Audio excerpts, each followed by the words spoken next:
জিয়া উদ্যানে খালেদা জিয়ার সমাধিস্থল এখন অগণিত মানুষের আগ্রহের কেন্দ্রবিন্দু। সকাল থেকেই সেখানে ছুটে আসছেন অসংখ্য নেতাকর্মী। এমনকি দূরদূরান্ত থেকে সাধারণ মানুষও আসছেন বেগম জিয়ার কবর জিয়ারত করতে। তারা বিনম্র শ্রদ্ধায় সমাধিস্থলের সামনে নীরবে কিছুক্ষণ দাঁড়িয়ে থাকছেন, কেউ বা কবর জিয়ারত করছেন, দোয়া দরুদ পড়ছেন, কেউ বা ফুল দিয়ে প্রিয় দেশনেত্রীকে শ্রদ্ধা জানাচ্ছেন, আবার কেউ স্রষ্টার কাছে দুহাত তুলে বেগম জিয়ার জন্য দোয়া করছেন। অনেকে তার কবর কাছ থেকে এক নজর দেখতে পরিবার নিয়ে আসছেন জিয়া উদ্যানে।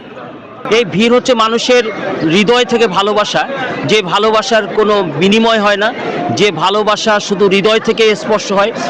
যেমন মা মরে গেলে সন্তানরা কেঁদে ওঠে, আমার মনে হয় বাংলাদেশের মা মরে গেছে, এই জন্য বাংলাদেশের সন্তানরা আজকে সবাই এখানে দলমত নির্বিশেষে ভিড় করছে। ফেনী থেকে যুগে যুগে অনেক এমপি মন্ত্রী হয়তো বা আসবে, কিন্তু আমাদের একজন খালেদা জিয়া ফেনী থেকে আর আসবে না।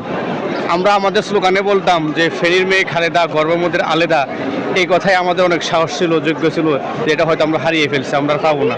আমরা তাকে খুব মিস করছি, আমরা তাকে সারা জীবন স্মরণ করব। একজন দেশপ্রেমিক হিসেবে খালেদা জিয়ার যে ভূমিকা ছিল এটা অস্বীকার করার মতো নাই, যার কারণে আমরা দেশপ্রেমিক এবং আধিপত্যবাদের বিরুদ্ধে খালেদা জিয়ার ভূমিকার জন্য আসলে আমরা আমাদের ছেলেদেরকে উদ্বুদ্ধ করার জন্য তাদেরকে নিয়ে আসছি। শুক্রবার সকালে বেগম জিয়ার পরিবারের সদস্যরা তার কবরে শ্রদ্ধা নিবেদন করেন। এ সময় আরাফাত রহমানের স্ত্রী শামিলা রহমান, তার মেয়ে জাহিয়া রহমান এবং তারেক রহমানের মেয়ে জাইমা রহমান সহ পরিবারের অন্য সদস্যরা উপস্থিত ছিলেন।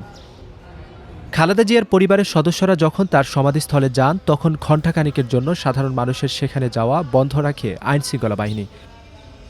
পরে বেগম জিয়ার পরিবারের সদস্যরা চলে গেলে জনসাধারণের জন্য উন্মুক্ত করে দেওয়া হয় খালেদা জিয়ার সমাধিস্থল। শাহাবুদ্দিন, প্রথম আলো, ঢাকা।